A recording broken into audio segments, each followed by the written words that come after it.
Hello everyone, this is Comic Wonder World. I am George, and today I will tell you a complete story.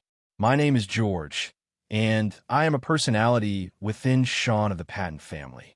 On the day Mary broke up with Sean, he had a car accident. He didn't die. I did, the personality that deeply loved Mary. I always appeared during Sean's most painful moments. The first time was when he was 8 years old. He was kidnapped and stuffed into a small, suffocating trunk on the night when one of the kidnappers threatened to slice him up for hot pot if the ransom wasn't received. I opened my eyes within his body. Unlike the timid Sean, I am calm, strong, and cold-blooded. I said to the panicking Sean, "Don't be afraid." He paused in his whimpering, then frantically asked in his mind, Who is speaking?" I gently said to him, "It's me. I'm inside your body. You can call me George." Later, during the time we were waiting for the ransom, he talked to me every day. "George, are you the split personality of mine? Are you the person I imagined? Do you really exist? I'm glad to have you by my side, George. With you, I'm not afraid anymore." Later, I taught him to fray the rope on his hands, and, while the kidnapper wasn't paying attention, to reach out from the trunk to leave a clue. A passerby called the police, and he was rescued by the officers and then sent home. That day, I was supposed to disappear, but it seemed like no one welcomed him home. His dad was busy with work and didn't realize he had been kidnapped for a week. Of course, he also hadn't received any ransom messages from the kidnappers. His stepmother held his hand and cried, "Say, it's going to come back. It's going to come back safely." He turned his head and said, "Useless kidnappers. Why didn't they tear up the ticket earlier?" His stepbrother patted his head, his hand intentionally or unintentionally gliding down his face and stopping at his waist, giving it a squeeze and laughing. "Oh, Sean has lost weight from all the hardships these days." Sean trembled uncontrollably, pleading with me in his heart. "Please don't go, George. Stay with me, okay? I'm scared. I'm so scared." So I stayed, and after that, we shared his body. When it was safe and happy, he held control over the body. When it was dangerous and disgusting, it was me. I'm not like Sean. When his stepmother, who has the heart of a snake but the mouth of a Buddha, is being sarcastic, I will directly and mercilessly retort. When his disgusting stepbrother is peeking at him while he's showering, I will take a sharp steel needle and drag it across the wooden door frame behind him, threatening fiercely, "Next time, this needle will go into your eye." I will grab the head of the boy leading the bullying against Sean at school and forcefully push him into the sink filled with water, releasing my grip just before he suffocates and saying, "If you bully me again, I will drown you." Got it? At that time, Sean always said to me within my body, "George, thank goodness for you. Let's be together forever, okay?" I have read books and know that the multiple personalities within others will find ways to eliminate each other in order to gain absolute control over the body. But Sean and I are different. We rely on each other for life, accompanying one another more intimately than anyone else. At that time, I looked in the mirror, seeing our shared face, and promised him, "Okay, we will always be together." The face in the mirror smiled. It was Sean's smile, gentle and pure. At that moment, I thought I would forever protect his smile. This is the reason I was split off. It is my only mission. He is only me. However, our anomaly was quickly discovered by others.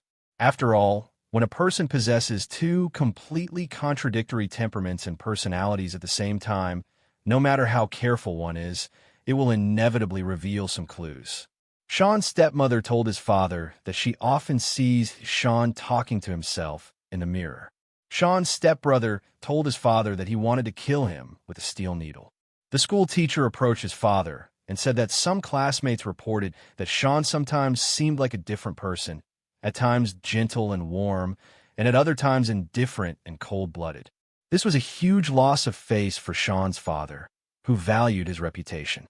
He slapped Sean across the face, causing his mouth to bleed. "How could I possibly raise such a lunatic like you?" Before Sean and I were taken away by the private psychiatric hospital, Sean's stepmother leaned against the door, looking at Sean with a proud smile. "Oh, this hospital is the one I carefully selected. Sean, don't be afraid. Once you get better, you can go home." The private psychiatric hospital's method for treating Sean was to use a convulsive electroshock device for electroconvulsive therapy. I am trapped inside Sean and cannot get out, only able to watch helplessly as they shock Sean. Sean and I have tried to pretend that I am not here, attempting to deceive them, but each time we were discovered, they would force him to look in the mirror when he was convulsing, foaming at the mouth, and delirious, asking him what his name was now. They would starve him for 2 days and nights, and on the 3rd day, they would place an enticing strawberry cake and milk in front of him, promising that he could eat it as long as he eliminated me.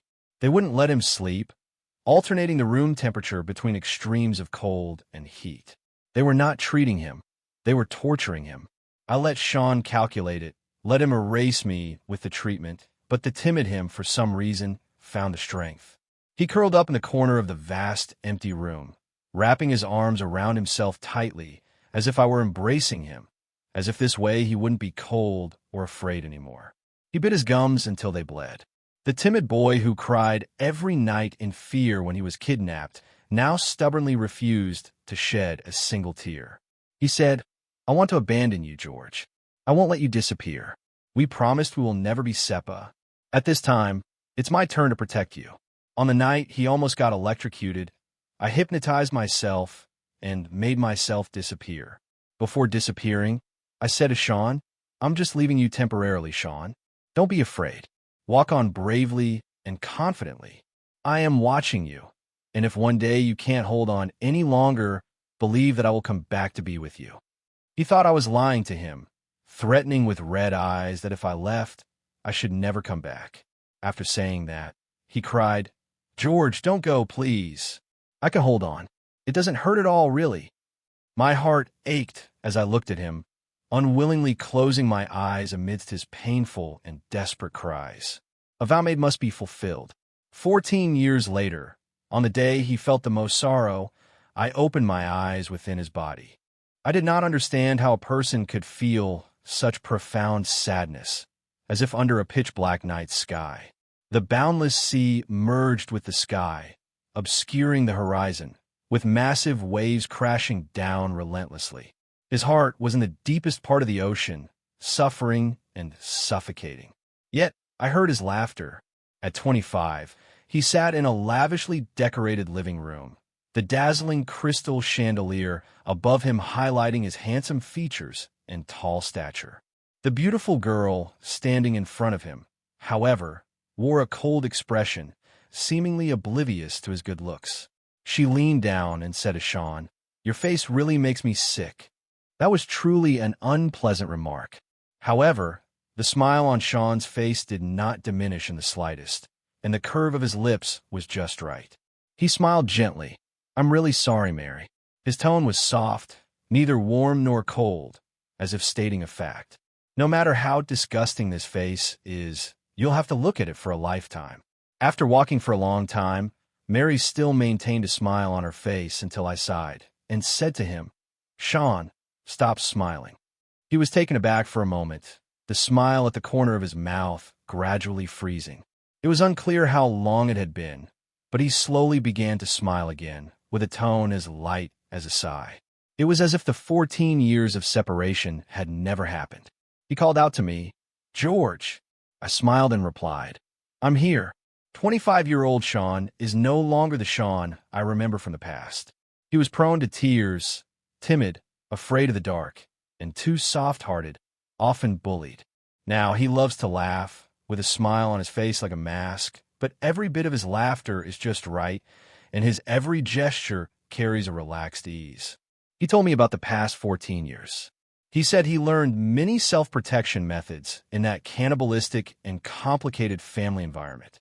He learned to smile gently and harmlessly to achieve his own goals. For example, when he was 18 and his stepmother became pregnant, he nearly died in a car accident due to her sabotage in his car. He spread a thin layer of olive oil on the luxurious spiral staircase in his home, then stood at the top, cold, watching as his stepmother lost her footing and tumbled down the stairs one level after another. He smiled and said to me in a very gentle tone, "George, you didn't see the blood beneath her. It's really beautiful."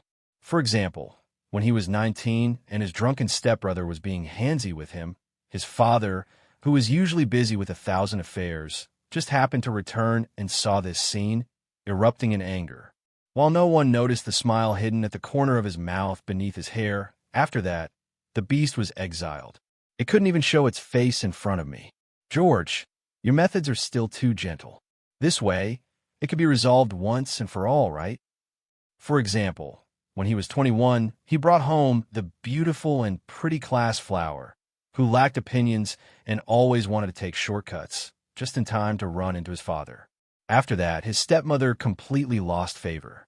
The class flower would link her arm with his and obediently say with a smile, "Sean, your dad said he would divorce and marry me. Don't worry, I will listen to you." She was indeed obedient, at least ensuring that Sean smoothly entered the company after graduation and began to take over the business. But he said a lot, and I remained silent. Perhaps because I didn't respond, his tone gradually faded until he became expressionless. "George, you think I'm like Mary, a person who is deep-minded and will stop at nothing to achieve my goals, don't you?" He sat quietly in front of the mirror, reaching out to touch the face in the mirror, and asked me, "George, you think I'm scary too, don't you?" I sighed, my tone calm, and asked him, "Sean, all these years you've been alone, you must have suffered a lot, right? I don't like being sentimental, but I can't control my heartache."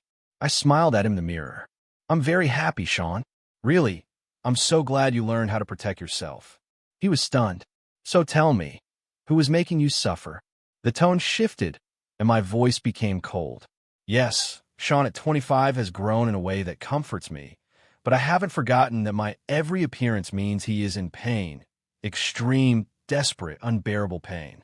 I thought about the cold, indifferent expression on the woman named Mary when she looked at Sean in that line.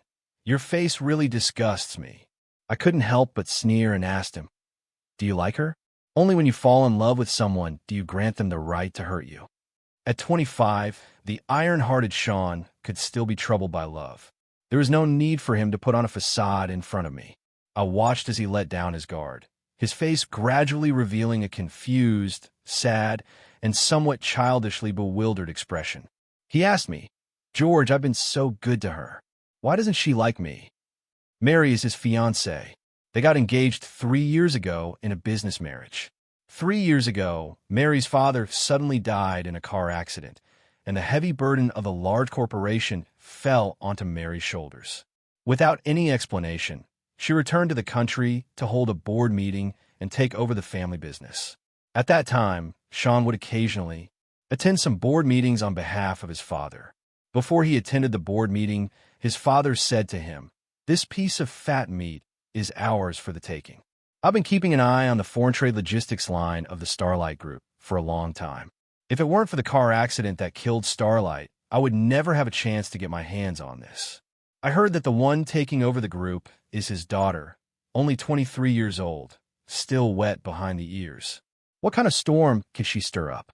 "Sean, go find out for me what kind of temperament and character this new heir has." Sean went there and then met Mary. You must be wondering why I fell in love with Mary. The first time I met Mary was actually when I was 16. After you disappeared, I was tormented for a while before being sent back.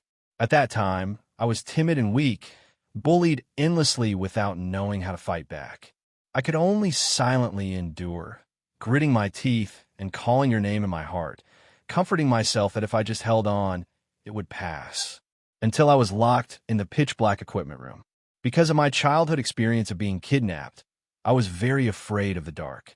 In the pitch-black equipment room, I pounded on the door with my hands until they were red and swollen, but no one heard me.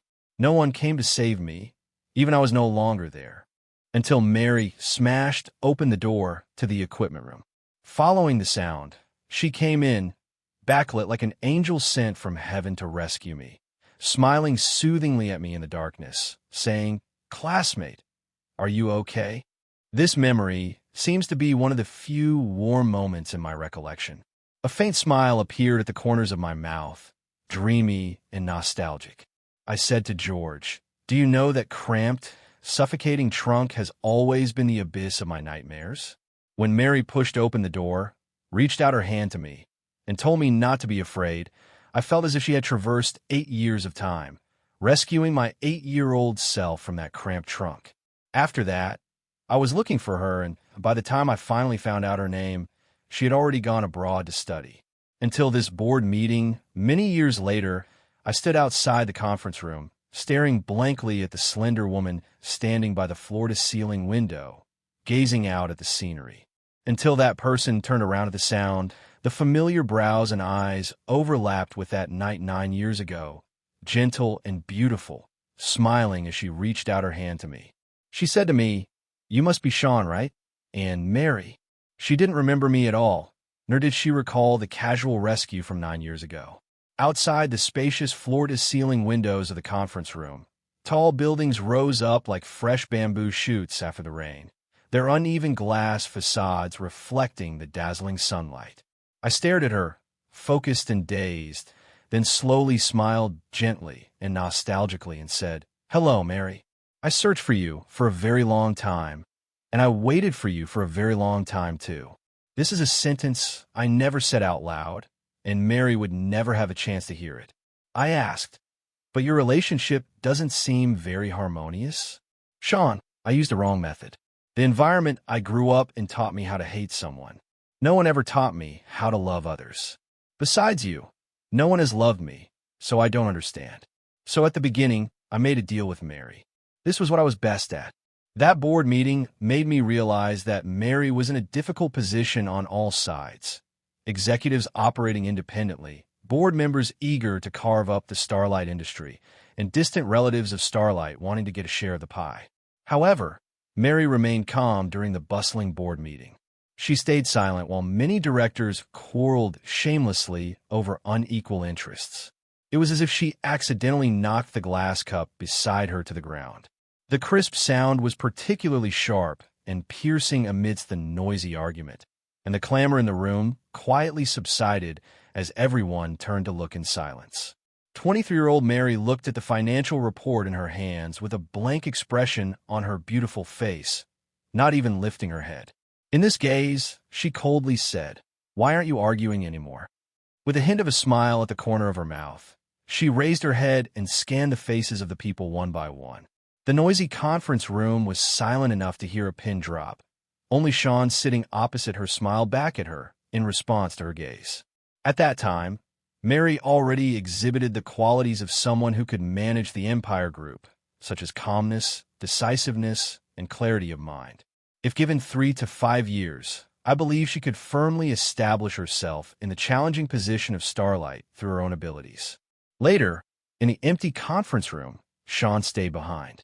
He poured another glass of water and placed it next to Mary, smiling slightly at her surprised gaze, and said to her, as if making a deal, "Mary, shall we do some business?" "Business marriage," he said to Mary. "Let's get married. It'll help you sit steady in this unstable Starlight chair." This is actually a very enticing proposal, but after her surprise, Mary declined. "Mr. Sean, I have no intention of trading my marriage. If I marry in the future, I hope to marry the person I love, not for the sake of a transaction." This rejection did not make Sean angry. On the contrary, he liked her even more. After that, he appeared next to Mary a few more times, each time during her most difficult moments, and each time Mary politely and distantly refused. Until the last moment, when the major banks pressured her, she was unable to manage her cash flow. It was raining so heavily that after finishing dinner with the bank president, she didn't use an umbrella, just standing in the rain. Sean held the umbrella over her head from behind and sighed. "My offer still stands, Mary. You can't sit still in your position, so I'll help you stay."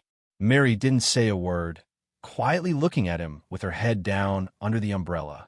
She said again, "You rejected me today, and tomorrow my dad will initiate the acquisition of the Starlight Group." "Why?" Mary looked at Sean, her tone filled with confusion. "Why me?" He turned his eyes away and deceived her. "Because you need me. You need my family, and you know my situation. I have a young stepmother who is eyeing me covetously and a stepbrother who is in exile. My father is still capable of having children, and Starlight is currently in turmoil. By marrying you, you don't have to worry about betraying me in the future. We are a match made in heaven, aren't we?" Mary believed it, and then they got engaged. If he said he loved her, she definitely wouldn't agree to the engagement. Only a pure exchange of benefits would make her willing. He could only win her over first and then make her fall in love with him. He said to me, "George, am I very foolish? I forced her to agree to marry me, wanting her to like me, but I also don't want her to be grateful to me, so I will never let her know what I've done for her." What did he do for Mary? For example, he persuaded his father to abandon the plan to encroach on Starlight despite facing immense pressure. For example, he risked a great deal by laying out the benefits of the marriage in his father's skeptical gaze. For example, in response to his father's probing, he casually replied, "But on one hand, how could I possibly like her? It's just an internal division of Starlight and a powerful group. Isn't it obvious which is more useful to us?" For example, when they got engaged, the news of their engagement dominated the headlines. With the Patent family's guarantee, the bank finally stopped pressuring Mary. However, Mary had always been a proud daughter of heaven, and in her eyes, her engagement to Sean was merely coercion and an unwilling submission. This caused her pain, as she could only rely on others to save her family's business. Therefore, her attitude toward Sean could only be described as polite, remaining distant and indifferent, not intimate at all. They once got along harmoniously, sharing too many common topics and interests, often complaining together about that group of old foxes in the boardroom. Mary remembered all the holidays related to him, and her secretary and assistant would deliver expensive and exquisite gifts on time. They would have meals together, go on dates, and enjoy dance dramas, just like an ordinary engaged couple. Although there was a subtle distance between them, it was not the intimacy of lovers, as if they were completing a task. Until later, during our first year of engagement, I went to her company to see her. At that time, she was working overtime, and her assistant was there too. The two of them shared a knowing smile after completing something, and then I saw Mary happily hug him. Although she let go quickly, the assistant blushed and looked at her with infatuation. We had been engaged for a year, and her smile towards me is always distant and polite. I haven't even held her hand yet. She goes to hug another man. So I stood there, watching the assistant smile at Mary, telling her that I didn't like this assistant and asking her to get rid of him. At that time, Mary's working capital all came from the Haddon family, and she couldn't refuse Sean. She asked Sean why he wanted to fire this assistant. Sean's tone was nonchalant. "Because I don't like him." Mary didn't say anything, but the assistant beside her forced a smile, probably unable to bear seeing Mary in a difficult position, and took the initiative to resign. Mary's gaze shifted from the assistant to Sean, and she quietly looked at him for a long time before giving a sarcastic smile. The two of them thus grew further apart. This time, Sean felt pain because he had blocked a male star who wanted to seduce Mary. This male star came to Mary, begging her to persuade young Master Sean to be lenient. In fact, Mary wouldn't care about such matters. She was just using it as an opportunity to express herself. Mary questioned Sean if it was really necessary to be so extreme. She mocked Sean for his ruthless methods. I recalled the suffocating sense of repressed pain that filled Sean's heart when I opened my eyes in his body. Sean looked at me from the mirror, smiling, but it was a sight worse than crying. His tone was genuinely puzzled as he asked me, "George, have I done anything wrong? To protect myself, is it wrong for me to take precautions when someone is trying to seduce my fiancée?" He looked pained and asked me, "Why did she say that about me? Did I do something wrong?" "You did nothing wrong, of course not. If someone says you are wrong or says you are malicious, then it is she who is wrong, not you." I hate Mary. I don't hide this feeling in front of Sean. I told Sean, kick her out. He just smiled, his eyes filled with melancholy as he sighed. "But George, I've liked her for so many years. How could I give her up?" I won't say anything more until we discovered that Mary seemed to have a crush on someone. That was Sean's birthday. No matter how indifferent Mary was toward Sean, they were still nominally engaged. After 3 years of cooperation between the two families, their intertwined interests could not be easily untangled by a few arguments. Sean called Mary, his tone gentle, as if the argument they had days ago had never happened. "Mary, do you have time tonight? Let's have dinner together." Mary said, okay. This is high society. Even if two people have an unspoken understanding, they will still maintain a bit of dignity for each other, with not a hint of emotion visible. The private restaurant in the evening had a great atmosphere, and Mary had prepared a gift for Sean. Although Sean's smile didn't change, I knew he was genuinely happy, truly happy. Even if it was just a diamond watch that didn't require much thought, it was standard and error-free, with no other merits besides being expensive. He thanked Mary, saying, "Thank you. I really liked it after eating. We just chatted. There wasn't much to do here until I also noticed that something was off with Mary. She was distracted. This is a small matter, but for both her and Sean, being in such an environment, being lost in thought or distracted means danger. Coffee is something you can't be without. At any moment, with so many people and so many eyes constantly watching you, you must ensure that you function like a precise, continuously rotating instrument without a single error." But she was lost in thought. It took Sean asking her the same question twice before she snapped back to reality, a sweet smile playing on her lips as if she were thinking of someone else. "I'm sorry, I didn't catch that. Could you say it again?" Sean remained calm and simply said gently, "Again, next Sunday my father has a golf date with the president of Citibank. Do you want to join?" Mary was taken aback for a moment, and after a while, she said, "I'm sorry, I have something to do next week." Sean responded with an "oh," picked up the teacup beside him to hide his expression, and when he put the cup down, a smile had returned to his face. He gently changed the subject as if he hadn't taken it to heart. After the meal, we sat in the car. He was silent for a long time and finally said to me, "George, she has something on her mind." I hummed in agreement. "Call the private detective and have them follow Mary." The expense of a private detective was efficient. Soon, Sean and I found out the reason for Mary's distraction. Jean, a senior in the photography department at the University of California, took a photo of Mary, who was invited to give a lecture at the school 2 months ago. After the lecture, she was interviewed by the school news agency. I flipped through the photos in my hand with Sean. Mary, always dressed for the workplace, was wearing a dress, looking charming and sweet. She was walking with John along the tree-lined path at the University of California, like a golden couple, even holding a cup of milk tea in their hands. Sean's hand caressed Mary's face in the photo, finally tapping gently at the corner of her slightly raised lips. He murmured in a tone of helplessness, as if he had returned to many years ago, and asked me, "George, do you think Mary really likes him?" I sneered. "You'll find out if you tread carefully." I found Mary, and she didn't notice the difference between Sean and me at all. I sat in front of her with a gentle smile. "Mary, last week my friend saw you going to the movies with a guy. Although we are in a business marriage, I hope we could be loyal to each other. At least don't embarrass me in front of people we know." Mary was taken aback, her tone casual, her face showing no expression. "It's just a game." I smiled and said nothing. A few days later, she was in the newspaper with a male star that I didn't capture her face directly. Sean and I looked at the photo in the newspaper with cold smiles. I said to Sean, "It seems like true love. They've even resorted to such tricks in business to divert attention." Sean didn't say a word, putting down the newspaper and picking up the photo taken by the private detective beside him. Under the blooming wisteria tree at the University of California, Mary closed her eyes and tilted her head back while the tall and handsome John from the photography department leaned down to kiss her forehead. Even through the photo, one can feel the pure, sacred love between these two people, untainted by any impurities. How beautiful it is! She has never kissed Sean, even though they've been engaged for 3 years now.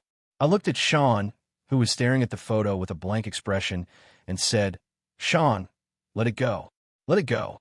It's not worth it for someone like that. If it were me, I would negotiate with Mary using this photo to get her shares, then break off the engagement and kick her far away. But this is based on the fact that I don't love her, so I could be so clear-headed and profit-driven." But he said, "No one can betray me, George. I will make them all pay the price. It doesn't matter that she doesn't love me. It doesn't matter, George. I figured it out. I don't want her love. I just want her. Even if she doesn't love me, she will have to be tied to my side for the rest of her life unless one day I no longer want her.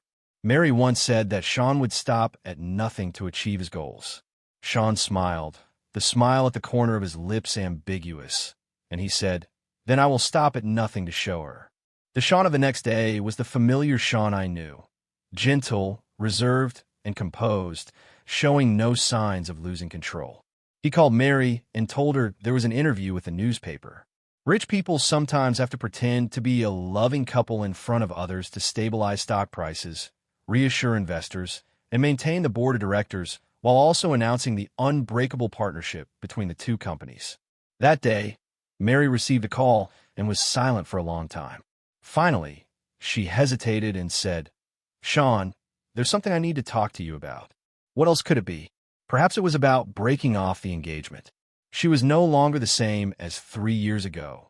She had secured her position at the company and was now starting to pursue true love. I watched the smile at the corner of Sean's lips. The angrier he got, the more out of control he became, and the gentler his smile appeared. The light, airy smile and the unfathomable depth of his eyes were something I found extremely unfamiliar. He interrupted Mary, saying, "Let's talk about it after the interview." Mary paused and agreed. The newspaper office was well equipped, and Sean sat beside Mary with a gentle smile. They were a perfect match, both in social standing and appearance. Someone remarked, "How can there be such a well-matched pair?" Sean placed his hand on Mary's shoulder, holding her close, and spoke their story with a mix of truth and pretense. He talked about their engagement and happiness about the gifts Mary had given him. He said so much. By the end, it seemed even he believed that Mary loved him just as he described. It was probably to save face for Sean, who Mary played along in front of others, never contradicting a single word he said until the end of the interview. Sean and I scanned the bustling, noisy crowd. There was John, pale and disheartened. When Sean called the president to arrange this interview, he specifically emphasized, "You have an intern named John, right? During the interview, please be sure to arrange for him to be present." At this moment, he finally laughed for real. He asked me, "George, do you think Mary will react and scold me for being unscrupulous?" Again, I didn't say anything, and he looked up at the sky as if he didn't care. "Just say it. How she sees me now is no longer important." In fact, Mary was not angry. She spoke calmly as she stood in front of Sean. She said, "You arranged this interview on purpose, which means you already know about John. Let's be straightforward. Let's break off the engagement." Sean looked up at her and said, "What if I don't want to?" Mary, puzzled, replied, "Why wouldn't you want to? I am willing to make concessions on the shares." "Sean, our engagement is, after all, a partnership, isn't it?" Sean reacted, his face gradually paling, a bit dazed. "From the very beginning, you treated this engagement as a collaboration, so the wedding date was pushed back again and again." She had no intention of marrying Sean at all. As for the partner, when she had grown her wings and no longer needed this partner, that would naturally be the time to end the collaboration. There was no need to feel guilty at all. She said, "I agreed to get engaged to you only as a temporary measure." Oh, a temporary measure. The sincere heart that Sean offered was merely her temporary measure. Perhaps Sean's face was too pale, and Mary was momentarily stunned, somewhat surprised. "In business, we speak of business, Sean. I did something wrong in this matter, but I said I was willing to compensate you. You don't love me, and I don't love you. Being together will only bring pain." Sean smiled at her words, and with each sentence she spoke, the smile on his face deepened. Until finally, as her voice trailed off, he smiled with a gentle elegance.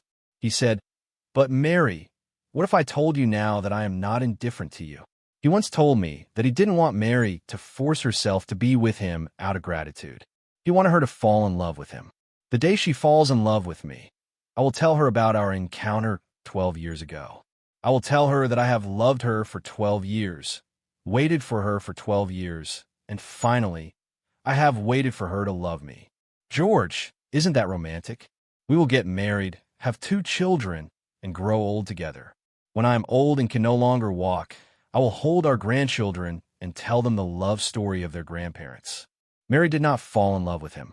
He could only confess his feelings in advance.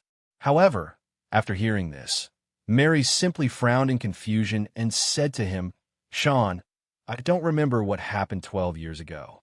Sean looked at her, and the smile on his face gradually faded. She paused and added, "Moreover, I have investigated. Sean, you were able to exile your stepbrother as a teenager. Your stepmother had a miscarriage and got divorced, and you helped your classmates seduce your own father." She smirked sarcastically and said, "Young Master Sean, you have plenty of tricks up your sleeve, so you should be used to the betrayals and deception in the business world, shouldn't you?"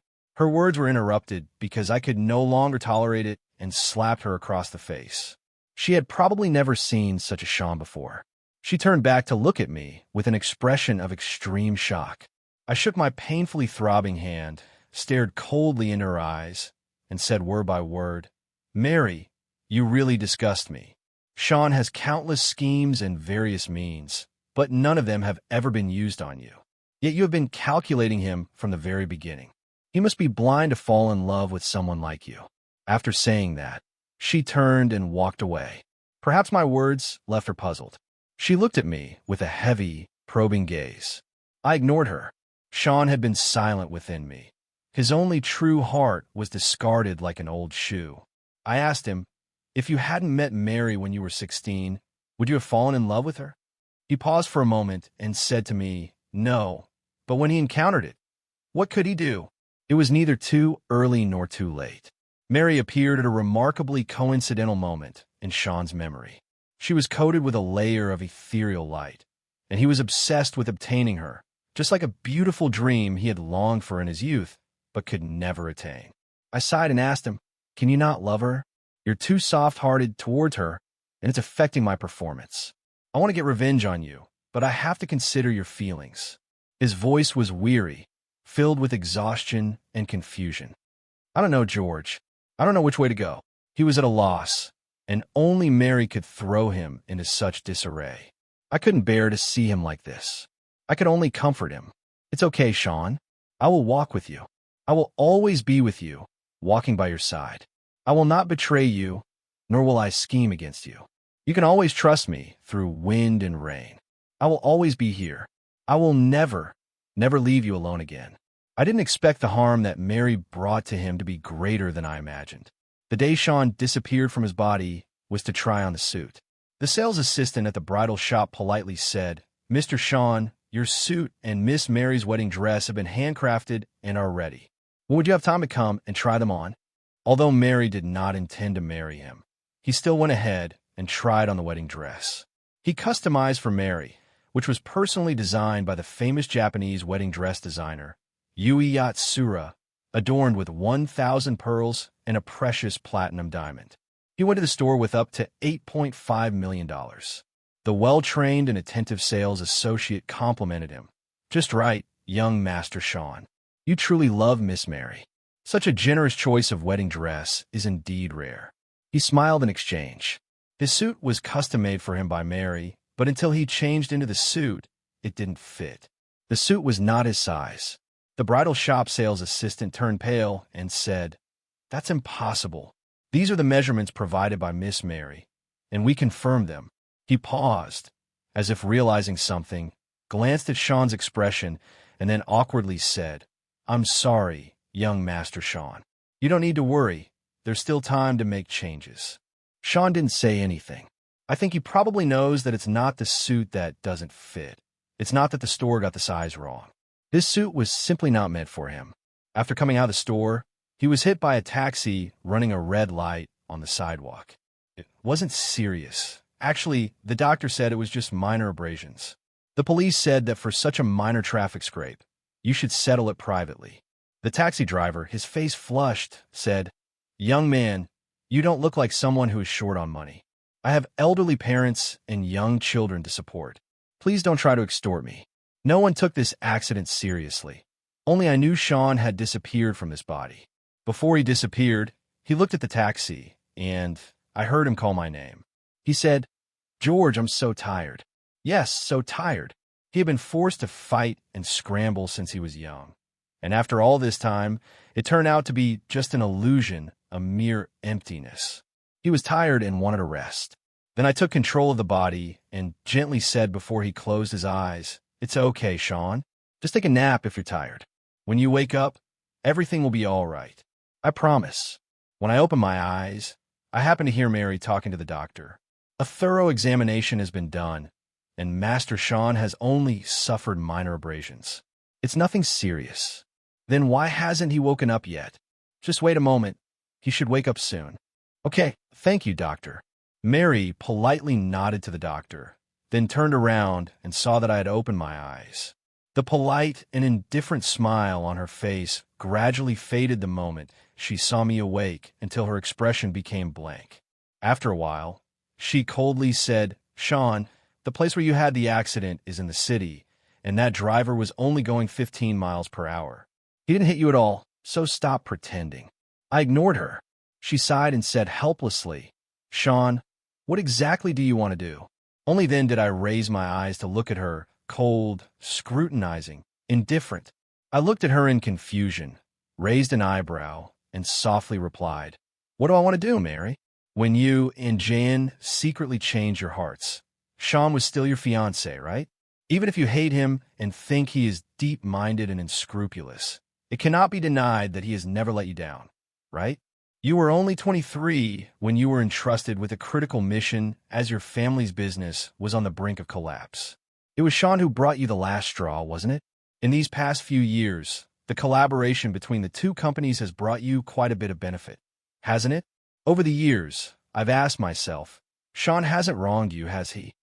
I paused, looked her in the eyes, and smiled, asking word by word. "So even if you don't like him, at least you should respect him while he is still your fiancé, right? I know that your engagement to Sean back then was forced. From your perspective, I commend your courage to pursue true love, but at the very least, you should have pursued true love after Sean agreed to break off the engagement, right?" My title probably puzzled her. She frowned slightly, sizing me up amidst my questioning, and finally said, "I told you to make it up to you. I am willing to make concessions within my capabilities. I am willing to satisfy you." I smiled and gently said, "But Mary, if it weren't for Sean back then, the entire Starlight would now belong to the Patton family. What would you use to negotiate with me?" I lifted the blanket and got out of bed. As I passed by her, I looked down at her beautiful face.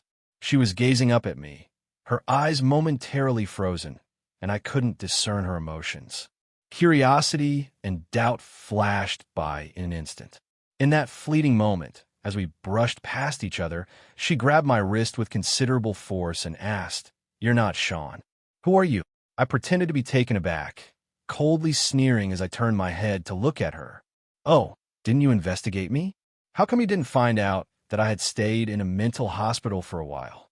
While Sean is dead, Mary, the one standing in front of you now, is another Sean. Don't you hate him? Congratulations. He will never appear in your world again." She was taken aback.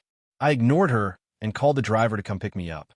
When I returned to the mansion, Sean's father was having dinner, and Sean, that beautiful and harmless classmate, was serving him. Beside him, I looked into Sean's father's eyes and said, "Dad, I want to break off my engagement with Mary. It's not that I want it, it's that I need it." When my face was struck to one side, it was actually not surprising at all. A faint taste of blood filled my mouth, and there was a faint buzzing sound in my ears. The school beauty and alumni let out a gasp, holding on to Sean's father's arm and advising, "Oh, come on, let's talk about the matter at hand. How can you hit someone?" Sean's father's tone was calm. "It was you who wanted to marry her back then, and now that Starlight has grown, you say you want to marry her? Sean, things don't come so easily for Mary in this world. She doesn't like Sean." I wiped the blood from the corner of my mouth. Sean's father laughed, not noticing my wording, just using a dismissive tone. "When you insisted on a business marriage with her back then, didn't she not like you?" I smiled. If there were a mirror, I think my smile at this moment, it should be exactly like C's. My tone is also very light, as I say, but right now, I don't like her anymore either. I called Mary and got straight to the point, asking bluntly in a cold tone, "Mary, the engagement can be called off, but my condition is 49% of the shares in the Starlight Group over there." After a pause came the blunt and indifferent reply, "Impossible. I know she likes JN, But this affection hasn't clouded her judgment.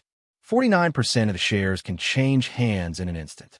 I already understood her reaction, so I smiled and said, "It's okay, you can cash out the 49% of the shares at the highest point in the past 6 months. Shares are not given, but Mary has money. The amount is huge, but I know she can take it out. As long as she can get rid of me, she will definitely be willing to do so." The day we signed the contract, there were quite a few people present. The lawyers from both sides meticulously scrutinized every clause of the contract while I sat by the window watching the birds flit about. When it came time to confirm the signatures, Mary looked at me and asked, "Where? Even now, right?" You see, she didn't mention Sean at all. She didn't ask if he would come back, nor did she ask how he could have disappeared. She only cared about whether to distance herself from me. I took a sip of tea, something Sean had never touched. He likes wine, likes coffee, but he doesn't like tea. Mary's gaze lingered on the teacup in my hand, and I smiled. Of course, when we finally parted ways, I called out to her, and she turned back in surprise. I smiled at her just like Sean and said, "Mary, Sean doesn't love you anymore. He loved you for a long time, but I feel it's necessary to tell you now that he no longer loves you." Mary said nothing, her deep-set eyes scrutinizing me, and finally, she turned and walked away. That was the last time I saw her. After receiving the money that Mary gave me, I readily agreed to hold a press conference to announce the dissolution of my engagement with Mary. I smiled gently at the camera, but there was a sense of forced strength and loneliness about me. We parted on good terms. The two families are still partners in certain areas, so there's no need to worry. The stock of Starlight has been affected by fluctuations, but it doesn't matter. After a while, when others forget about this incident, its stock price will still rise again. Mary and I are not celebrities, but in our circle, we are considered quite a sensational gossip. During that time, after tea and meals, everyone was speculating about the real reason for my and Mary's broken engagement. I smiled without saying a word until someone posted on the campus forum of the University of California titled, "Show off the campus couple you think is the best match." Someone posted a photo of John and Mary. I don't know why, but this post suddenly went viral, and someone in the comments asked, "Isn't Mary Shah's fiancé?"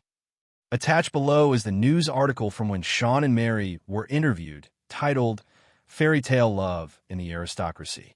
The photo shows Mary smiling gently as she leans on Sean's shoulder. Someone replied, "I heard they broke off their engagement a while ago, but there are also people who don't buy this and ask a soul-searching question. No way. Looking at the season in the photo, John can't be the one interfering, right?" You see, I told Mary that pursuing true love is fine, but at least it should be after the engagement is broken off before pursuing true love, right? The gossip has always had plenty of traffic. That post was shared across major websites. Even unfamiliar friends cautiously sent me links saying, "Sean, don't be sad." I was so sad that I laughed until tears came out as I looked at the steep decline of Mary's stock. Sean's days probably weren't going well either. I caught a glimpse of him from a distance on campus, wearing a mask, walking alone while classmates around him pointed and whispered. Even if I can't hear, I know what they are saying. "Look, the male mistress alive, so shameless." Oh, I heard that his counselor even subtly tried to persuade him to withdraw. After all, it has caused great damage to the school's image. I sat in the car smiling and said to the Sean who was sleeping inside me, "Sean, are you happy?" No one answered me. 3 days later, I received a call from Mary. Her tone was weary. "Young Master Sean, it doesn't seem right to go back on your word, does it?" I absent-mindedly looked at the pen in my hand and said lightly, "In business, it's all about business, Mary. You have your means, so you should be used to the betrayals and deceptions in the marketplace, shouldn't you?" She was taken aback. I smiled, and just before hanging up the phone, I suddenly thought of something, smiling kindly and speaking softly. "By the way, Mary, I haven't congratulated you and John on your sweet rewards after the hardships. However, there is something Sean doesn't want to tell you, but I'm not him. You know I am someone who is always willing to help. Just a friendly reminder, Miss Mary, if I were you, before dating John, I would have someone look into his background. For example, who did his father, who is currently in prison for causing a death due to drunk driving, kill 3 years ago? Over there, it was silent. Only the breathing suddenly became heavier. I started to laugh a little and said, "Do you think your father, if he knew down there that his daughter fell in love with the son of the driver she killed, would come up from the ground to find you?" When Sean and I first got that photo, we had someone investigate John thoroughly. I remember laughing at Sean at the time. "This is great. You don't have to do anything. Just let Mary know who her dad is, and these two will break up on their own." Sean held the photo, looking dazed. He asked me, "If Mary knew, she would definitely be very sad, right? You see, what time is it in Mary's heart? He is the ruthless and malicious young master of the patent family who will stop at nothing." She said Sean had a wicked heart. She said in business, Han, the young master, had plenty of means, so he should be used to betrayal and deceit in the marketplace, right? She treated Sean that way, yet Sean still asked me in a daze if Mary knew. She would definitely be very sad, wouldn't she? This is Sean, who is ruthless in Mary's eyes. However, it doesn't matter. I'm not Sean. Sean is afraid of making her sad. I'm not afraid. The more she hurts, the happier I am. I will guard this secret until she thinks she has cleared the clouds and seen the moonlight, believes she has succeeded in pursuing true love, and thinks they have overcome me, this malicious and unscrupulous obstacle to true love. At which point, I will lightly deliver the final fatal blow. Go pursue true love, Mary. Sean and I, we will always bless you. Just know that before your true love, I want everything you took from Sean back exactly as it was. The pain you caused him, I want you to feel that same pain. It's truly exhilarating that a year later, C's father had a stroke, and I took over his entire business. He sat in a wheelchair, his mouth crooked and his nose askew, unable to speak or move at all. I squatted in front of him, holding his aged, wrinkled hand, and said, "Look at you. How did it come to this?" He couldn't answer me, just maintaining a crooked expression with his mouth and a tilted nose, looking at me and making indistinct sounds. That night, I looked in the mirror, and no matter how I smiled, Sean's shadow was gone. The person in the mirror had indifferent brows and eyes with a cold expression. I called out to the mirror, "Sean," just like he used to call me. I told him that his father had a stroke and was sent to a nursing home. Finally, I said, "I've paved the way for you. You will never be tired again. Why haven't you come back yet?" The person in the mirror did not respond. They just stared back at me coldly. I sighed. When Sean woke up, it was spring. The flowers in the garden were all in bloom, vibrant and colorful. I said, "Sean, wake up. The spring is so beautiful. If you miss it, you'll have to wait another year." It was quiet. I said, "All right, it's okay to be sad and disheartened for love, but there's a time limit. If you keep sleeping, it would be impolite." The wind gently brushed over the sea of flowers. I waited for a long time in the quiet and emptiness with no one around. I chuckled at myself and looked at the mountain of documents piled up in front of me. When I opened the first book, I heard a light laugh. "The spring is so beautiful, yet you're staring at this headache of data. George, I really don't want to see it." I was taken back for a moment, then slowly started to smile. I said, "Then let's not watch it. If you get tired of it, we can go abroad together. The world is so big, and the scenery is so beautiful. Let's go see it together, step by step." He smiled as if we were meeting for the first time. He said, "Sure. Not a long time ago, C asked me what I really was, whether I truly existed. To be honest, I don't know either. But does it matter whether I truly exist? Whether I am just a figment of a mental illness? Not really. C once told me I am his sanctuary, bringing him the only light in his darkest days. Life is hard, but I've always believed that pain and its remedy coexist. If you grit your teeth and endure, you will discover the remedy hidden within the pain. The only thing one can rely on in this world is oneself, so one must love oneself and never give up." Just like San Ma said, "What is in the heart is like a vast and confusing crossing, stretching thousands of miles with no boatman to ferry you across.